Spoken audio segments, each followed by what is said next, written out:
Magic the Gathering is a wonderful game with amazing art, rich lore, and very deep mechanics. But the rules of the game can be hard to comprehend and sometimes even harder to remember. Not a single game of Magic goes by without at least one mistake, and that's okay, you know? It's all a learning process. And helping new players get into Magic, as well as keeping people fresh on the rules, is one of my favorite things to do. So, I put out a call in my Discord asking the community for input on aspects of the game they wish were better explained to them when they were first getting into Magic for the first time. Overwhelmingly, the response was wishing that the stack, or the order in which things happen, was easier to understand. Usually, we just have to run head first into a mistake and then learn from it. I just want to make that process just a little bit easier for everyone. So, I decided to go through Magic's rules and break down the fundamentals so that you can get to the fun part way faster. Without further ado, let's begin our journey with casting a spell. But before we begin, there's something very important to keep in mind throughout all of this. We're going to be going over the process of casting a spell, not the full resolution of the spell or what to do in response to something scary, right? Everything I'm about to cover is not to be responded to or an opening for your opponents to react to, right? We're just going over putting the spell onto the stack. Then once it's done, everyone can sacrifice or counter it or whatever they want to do, all right? So with that in mind, let's begin at part number 1. To cast a spell is to take it from where it is, the hand, exile, graveyard, back pocket, wherever, put it onto the stack, and pay its cost so that eventually it will resolve and do the thing, right? So casting a spell includes the proposal of the spell, the determination of costs, and then the payment of those costs. There's a very strict order to casting a spell, and you have to go from steps A to Z. A player must legally be allowed to cast the spell to begin this process in the first place, so no sorceries on someone else's turn, unless you have something that says you can do so. If a player is unable to comply with the requirements of a step while performing that step, the casting of the spell is illegal, and the game returns to the moment before casting of that spell was even proposed, right? So like just a complete rewind and back up. Control Z, pretend it was never there to begin with. You ain't seen nothing, just is all gone. So to propose the casting of a spell, the player first moves that card from wherever it is onto the top of the stack. It gains all characteristics of the card associated with it, and that player becomes its controller.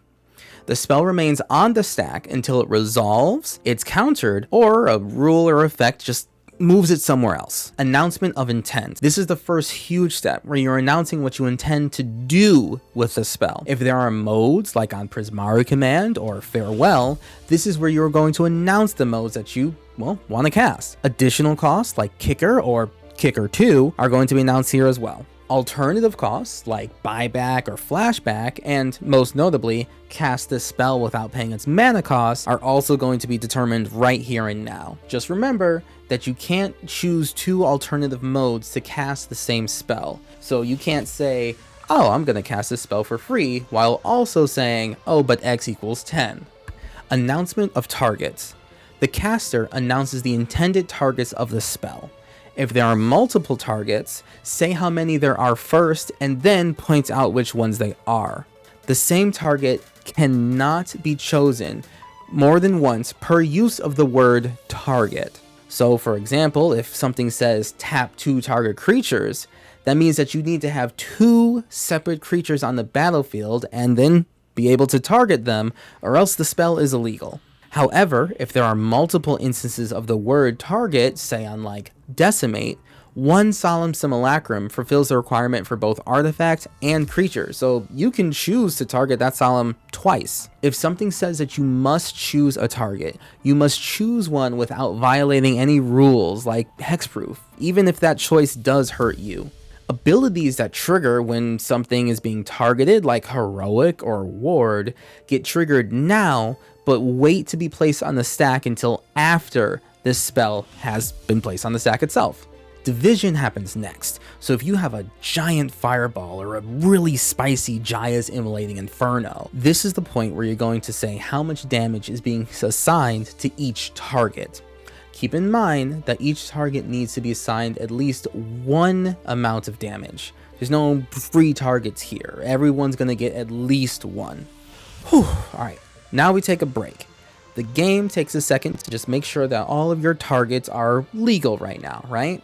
Check back and make sure that none of your choices had hexproof or protection from your spell or colors or anything like that. Make sure you announce the right amount for X and all of that sort of stuff, because the step after this is when we start paying mana, and we don't want to get too far into paying mana before it becomes really difficult to kind of rewind everything back, okay?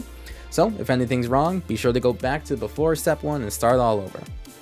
Determine the total cost. All right, now on to the big step, okay? Determining the total cost of the spell. There's a ton that goes into the total cost of a spell, so let's just make sure we're following along here, okay? The total cost equals the alternative or regular cost of the spell, plus additional costs, plus cost increasers, then minus all cost reducers. Now let's go over that again, okay?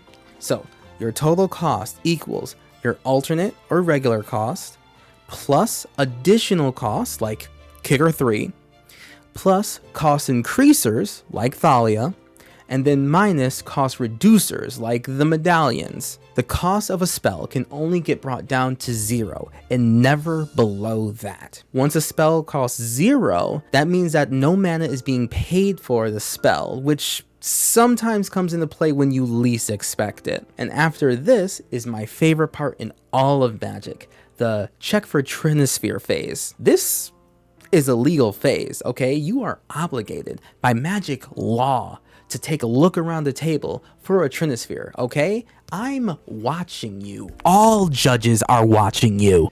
So now that you've determined all of those costs, you are locked in. There can be no further increases or decreases no matter what happens to the board state, okay? You've determined how much you're planning on paying, and that is what you are going to be locked into, all right? All right, let's start spending mana now, okay? Mana abilities.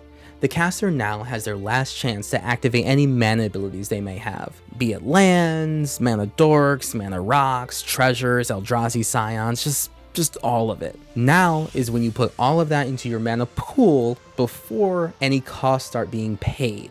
Finally, we are at the end, paying the costs. The caster now pays the total cost of the spell. Spend mana from your pool, sacrifice permanents if your card says to, discard a card from your hands, gift a fish, exile cards from the top of your deck, whatever it is. Remember that the price was locked in before this step, so even if you had to sacrifice a cost reducer in addition to casting a spell, that reduction was already locked in, so there was going to be no change whatsoever. Any effects that modify a spell as they're being cast will apply now, and then most notably, any triggers that trigger when a spell is cast will also trigger now. So there you have it, casting a spell. There's a lot more, of course, in Magic the Gathering, how to actually resolve the spell, what to do in response to the spell, etc. All things that we'll get to as we continue our breakdown of the rules of Magic the Gathering. And if you would like to see your favorite content creators put these rules to the test, then be sure to catch the weekly Commander live streams, which happen right here. Be sure to join the Discord, link in the description down below, and be sure to leave a request on what you would like to hear about next.